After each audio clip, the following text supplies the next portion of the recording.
Breaking the Silence is a podcast that dives into the intricate and often challenging topics of grief and loss within relationships. Through insightful discussions, the podcast aims to explore how pain can be transformed into purpose, leading to healing and growth. By addressing themes such as inner child work and the journey towards feeling alive once more, this podcast offers a beacon of hope for those navigating difficult emotions. Ultimately, Breaking the Silence aims to guide listeners towards moving forward and embracing all the blessings that life has in store as they embark on a journey of self-discovery and spiritual fulfillment. I'm your guide through this journey, Renee Wallace, and I invite you to join me as we break the silence surrounding grief and loss, transforming pain into purpose and finding hope in the healing power of storytelling. Hello, my beautiful friends. Welcome back. I'm so happy that you're here with me again today. And we've been diving deep into all the different attachment styles. And now that we have all the attachment styles covered, I want to talk about something that is really that even sparked the whole interest in me and the whole learning. And so it is the anxious-avoidant. A lot of times people call it the anxious-avoidant trap, but they're starting to sort of change that lingo. And I'm glad that they are. Because that sounds so awful, right? Like this trap. So now more are calling it either the anxious avoidant dance or the anxious avoidant dynamic. Here I'll probably just refer to it as the anxious avoidant dance.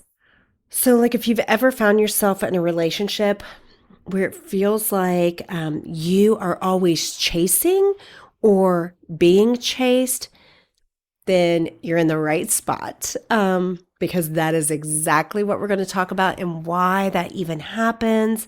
And like I say in every single episode, there is no judgment here regarding any of it, regarding our attachment styles or how our relationships can play out.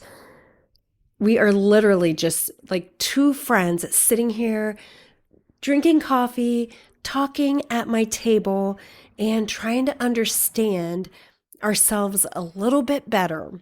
So, with that being said, go ahead and grab your favorite drink and get cozy, and let's chat about why this dance happens and what we can do about it.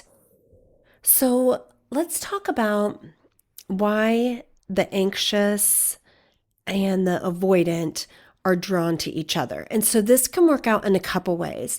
So it could be the anxious preoccupied drawn to FA, and maybe the FA leans more avoidant, or it can be the FA and with an avoidant, and then because they're with an avoidant, they tend to then sort of lean anxious. You will not really you would never see two avoidants together because they just wouldn't know how to even come close to begin with, right? Like if you're both like hyper independent and it just wouldn't work. It would fizzle out very quickly. So anyways, it can play out. What I'm trying to say there is it doesn't have to be an anxious preoccupied and a dismissive avoidant. It could be an anxious preoccupied with a fearful avoidant that leans more to the avoidant side when they're with an anxious, or a fearful avoidant with a dismissive avoidant. And then in that relationship, the fearful avoidant is going to show up more anxious because they're going to sort of be the opposite of the avoidant. So, anyways, now that we covered that, let's start by talking about what draws the anxious and the avoidant partners together in the first place. So how sometimes you meet someone and it feels like they just like there's just that connection, right? They just have something that you need or that you're really like curious about. Um, that's kind of what happens with the anxious and the avoidant. The anxious partner often craves connection, um, emotional closeness, and reassurance, while the avoidant partner seems as cool, independent, and put together. And qualities that can feel really appealing. But here's the thing, what attracts us can also challenge us, right? So the thing we very much want that we're drawn to also triggers us or challenges us or pushes us a little bit out of what we're comfortable with, right? So the anxious person might be drawn to the avoidance independence because it feels like something that they lack, and they admire that and want that. In the avoidant, they might appreciate how the anxious partner brings warmth and emotional depth into their life, because they struggle a lot with expressing their emotions and, being vulnerable like that. And they didn't experience it growing up. So they definitely want it, long for it. And so they want it, but it can also feel very overwhelming at times, right? It's like then you get the thing you want and you're like, what do I do with this? I'm not quite sure.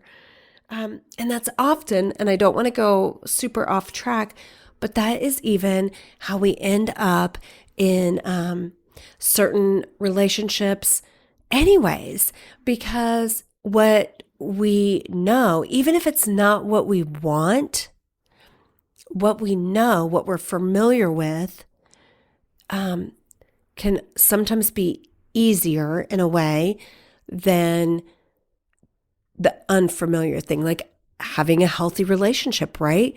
Like, and I say this for all the attachment styles because it can be very easy for people to be very hard on the dismissive avoidant and even the fearful avoidant, when they show up in an avoidant way.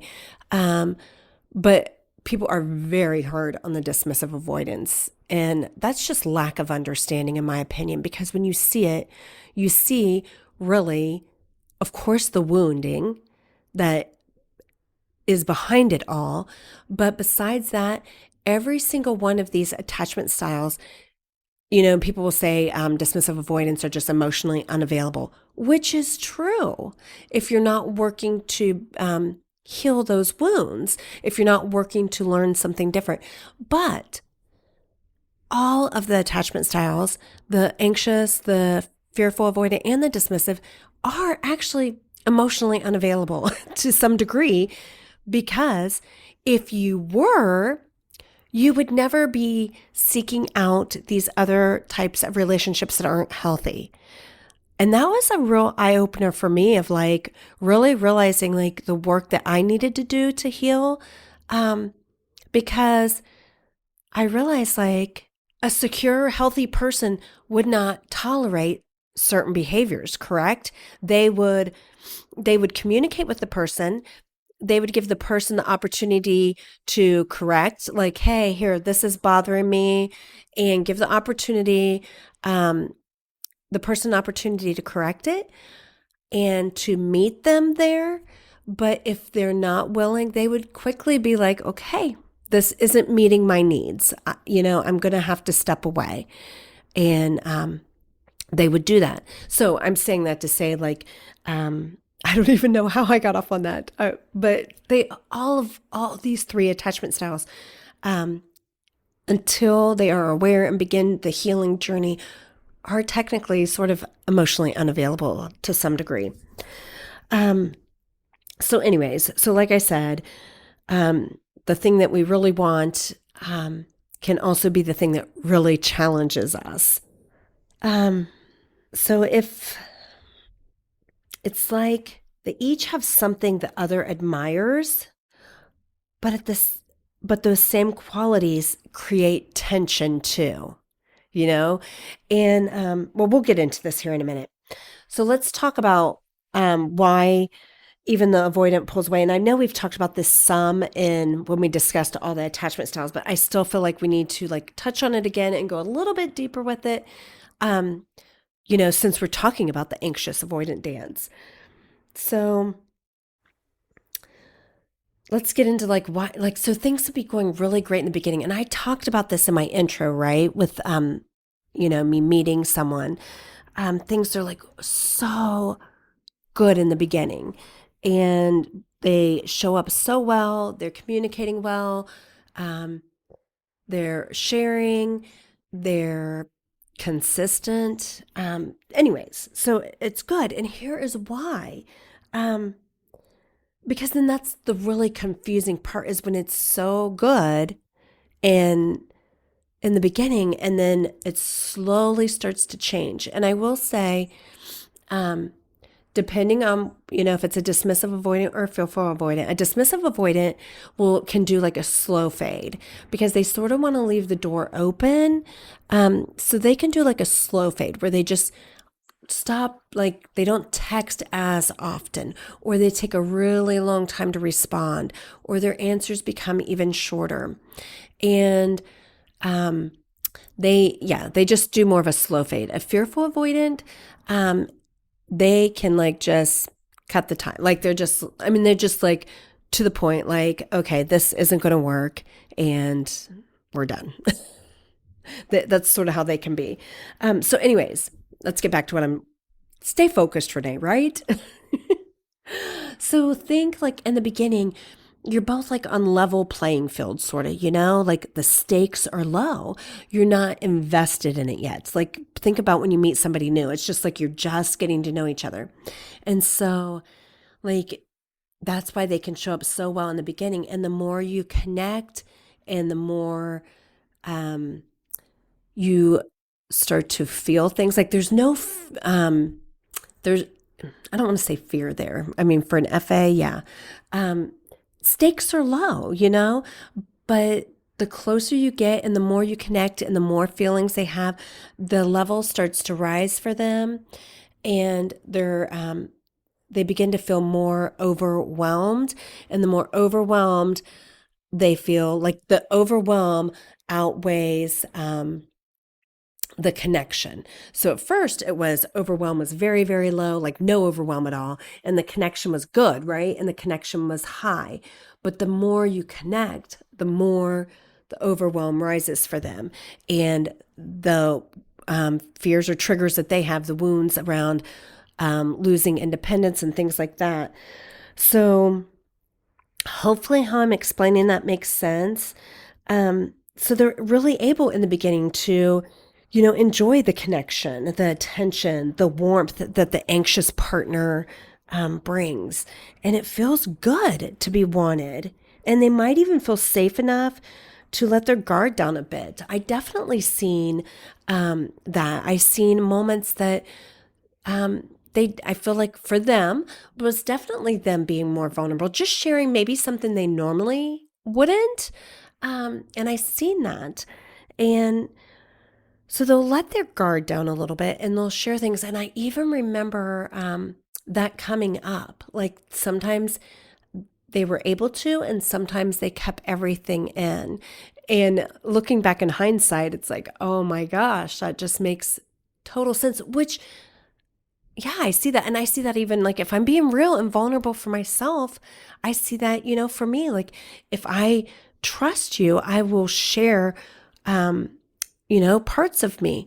But I also can be that I have that avoidance side, right? Or, that I keep protected and guarded. And I'm working very hard on that because here's the thing. We can build walls around our heart so that other people don't hurt us. But it also prevents us from ever having true connection then, right? Having like, I say this with all the love and I'm speaking to myself here, but it's really, really selfish because we think we're protecting ourselves, but we're also like never allowing other people to connect with us. It's like you're cheating other people. And I think that's where I talked about once you realize that like a lot of this begins with you. Like I realized my trust wound, and I'm getting super vulnerable here.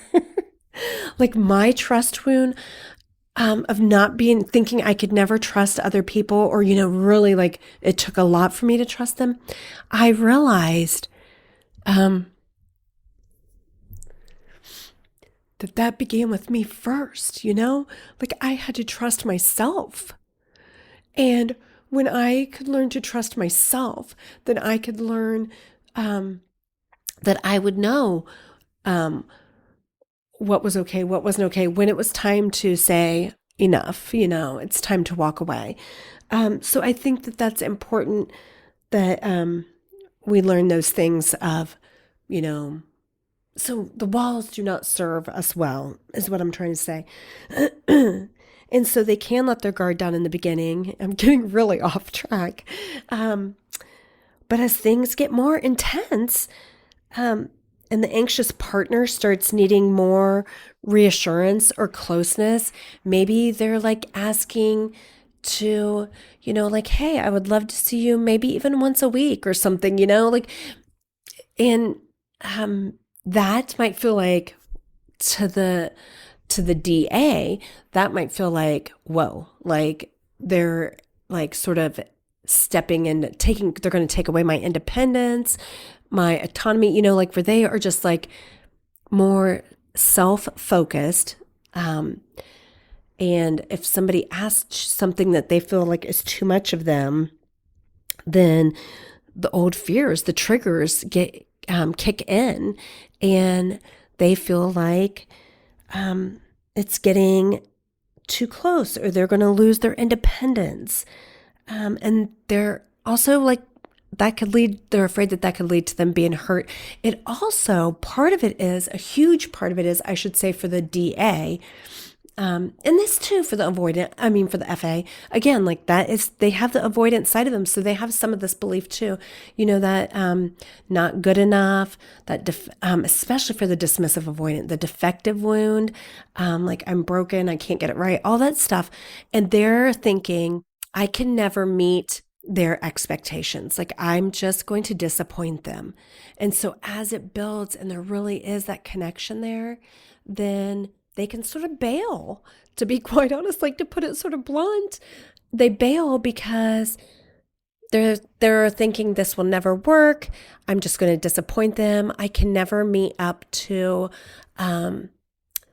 especially if they feel like you are more emotionally available, you're more able to express it. They feel like they're never going to be able to do that and meet you there, and that they're just going to disappoint you in the end, and they don't want that. So then they just, cut the ties. And I've said this before, I'll say it again. It isn't that they don't care. It actually is that they care a lot. So I want to encourage you, because if this is you, if you are in this relationship right now, if you are in the anxious avoidant dance, or if you have been, and it is brutal. It is brutal when you are no longer in contact with them. And the DA often does not see that. Actually, even I would say, well, yeah, so the avoidant doesn't really see that. They don't see the hurt that it can cause. And so I encourage you, the reason I'm saying that is, please know they really do care about you.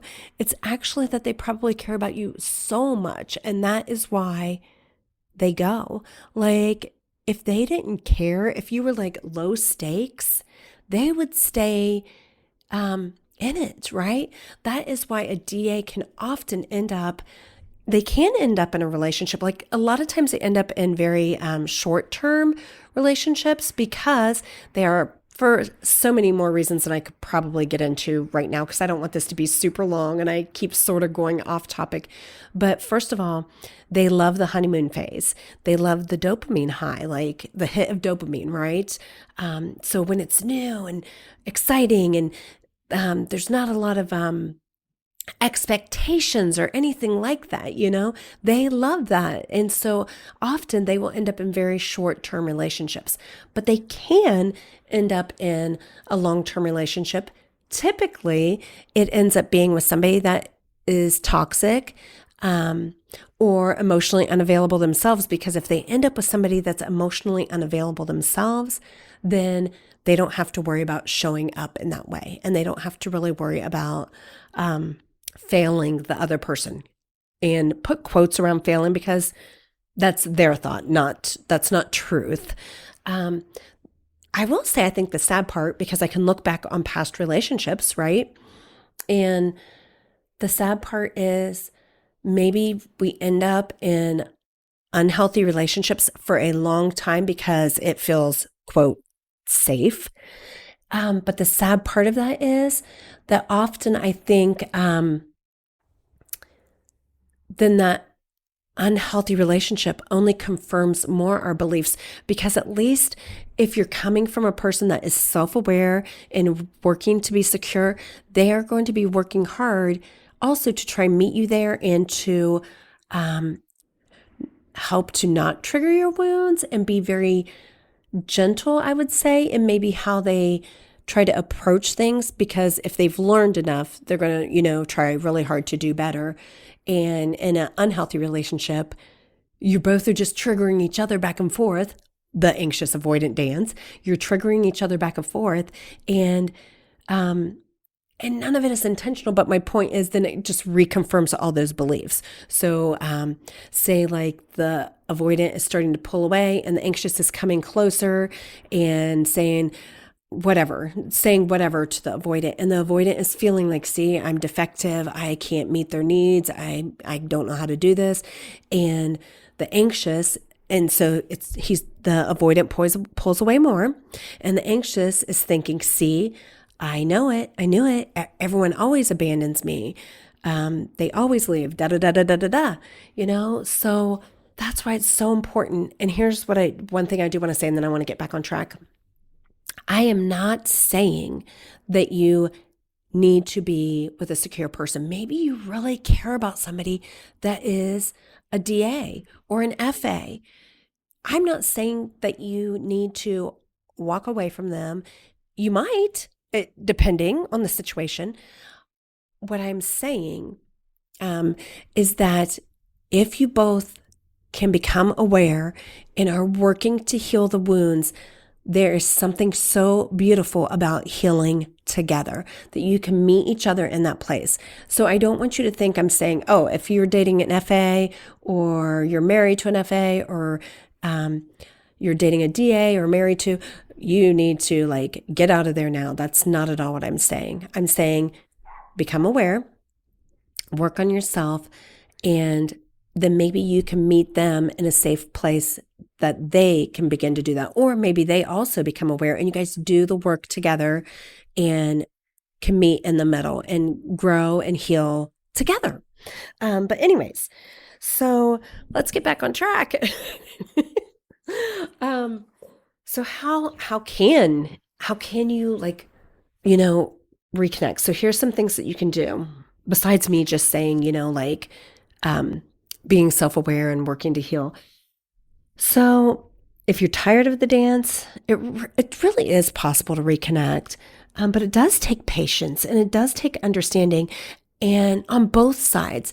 And I will say, if you're not willing to be patient, especially, I would say, well, both sides. I guess that's not fair to say, because but with the DA, that it takes them time to be able to open up. And so you do have to be very patient with that. And if you're not willing to be, then, then maybe that isn't the relationship for you. But anyways, for the anxious partner, it's important to work on the self-soothing and finding ways to feel secure with yourself.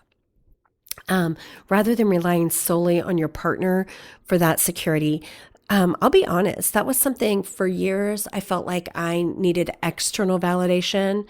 I will say I'm so proud of myself now. Not that I don't enjoy external validation. I mean, of course, but I don't seek it anymore from other people. I provide that for myself now. I validate myself. So that's something that you want to learn to do, is, to validate yourself and not solely rely on your partner for that security. And I know it's not easy, but even taking the small steps, like acknowledging your feelings and sitting with them before you reach out, can help. Like, we do not need to immediately talk about things. We can give time in between to really calm ourselves and gather our thoughts and not be so like, we need to talk about this right now. For the avoidant partner, it's about learning to stay present even when you feel the urge to pull away, when you feel the urge to go silent, to disconnect.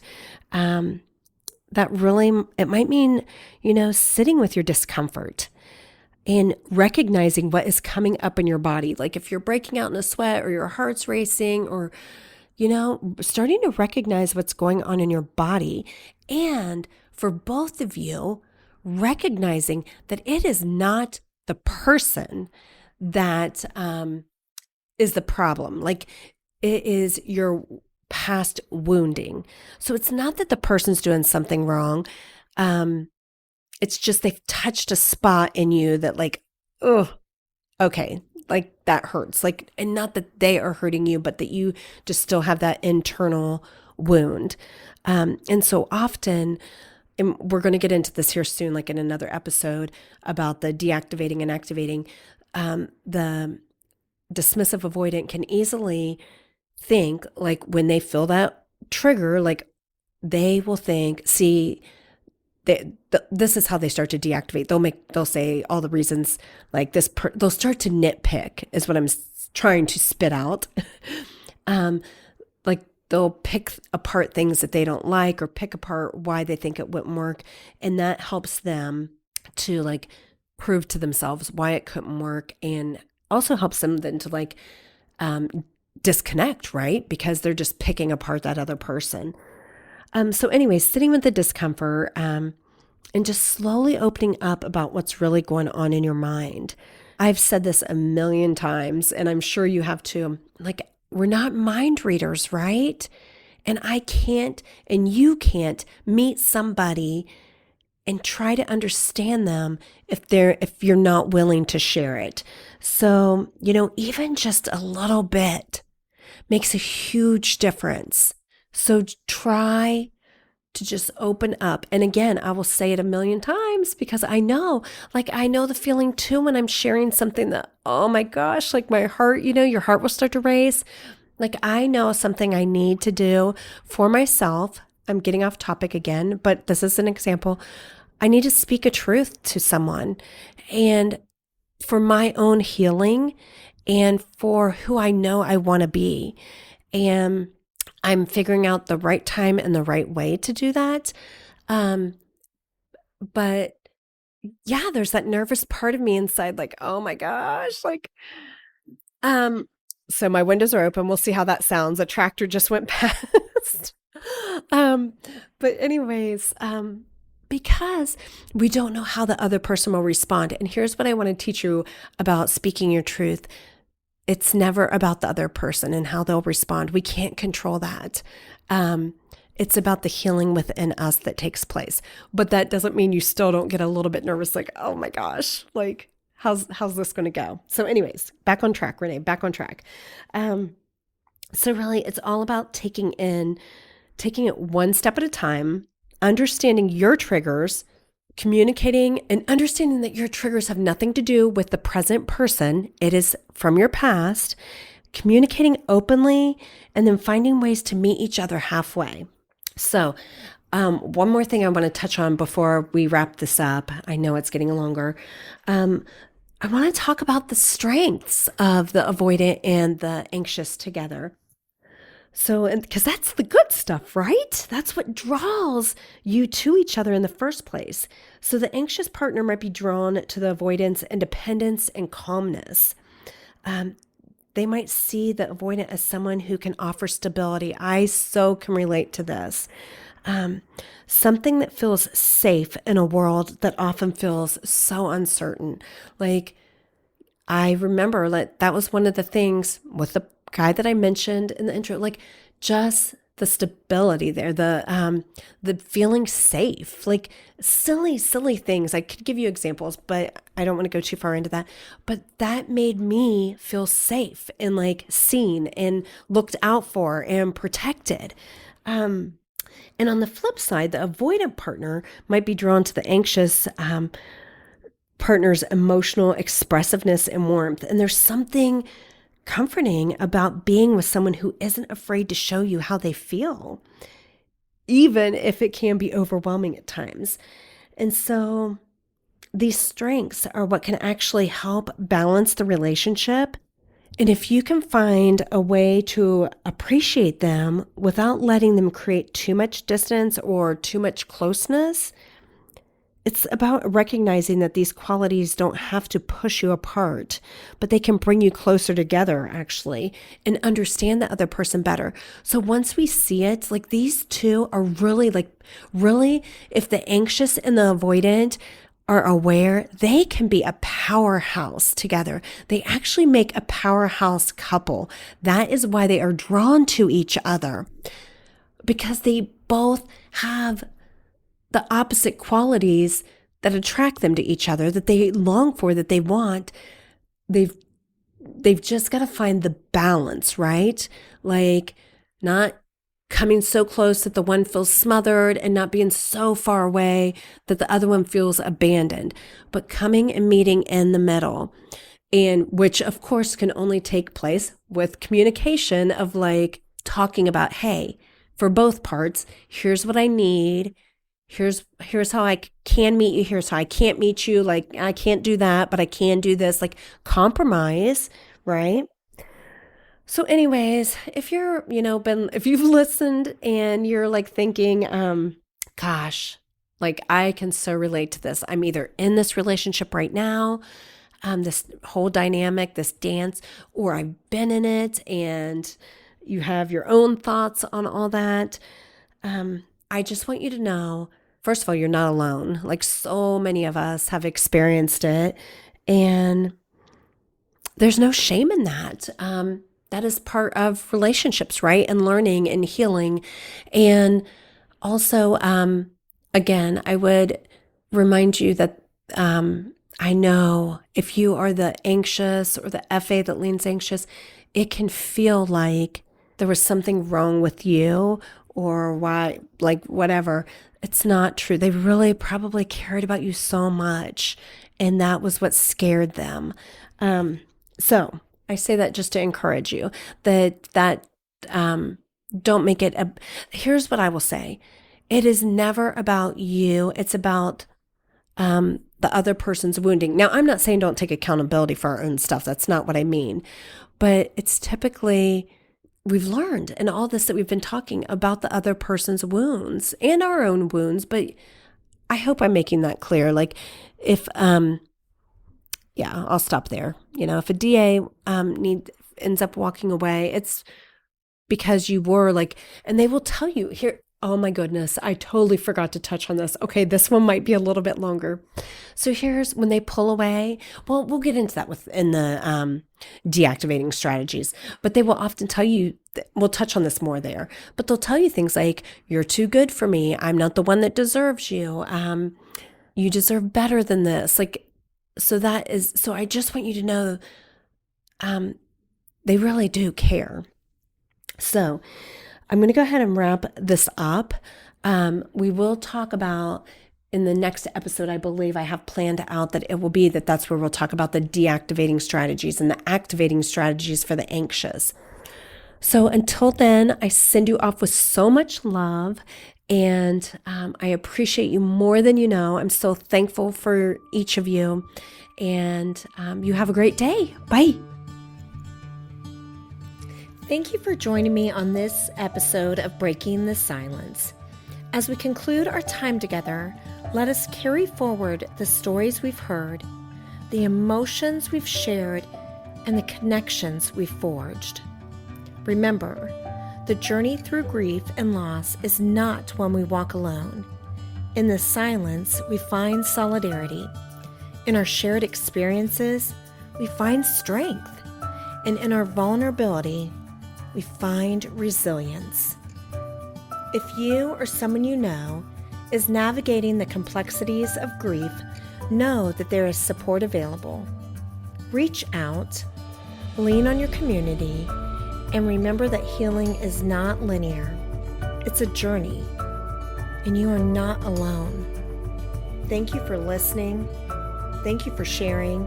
And thank you for being a part of this community. Until next time, may you find peace in the spaces between the silence. Please be sure to subscribe below and leave us a review. If you'd like to connect further, you can find me on Instagram at Coaching with Renee.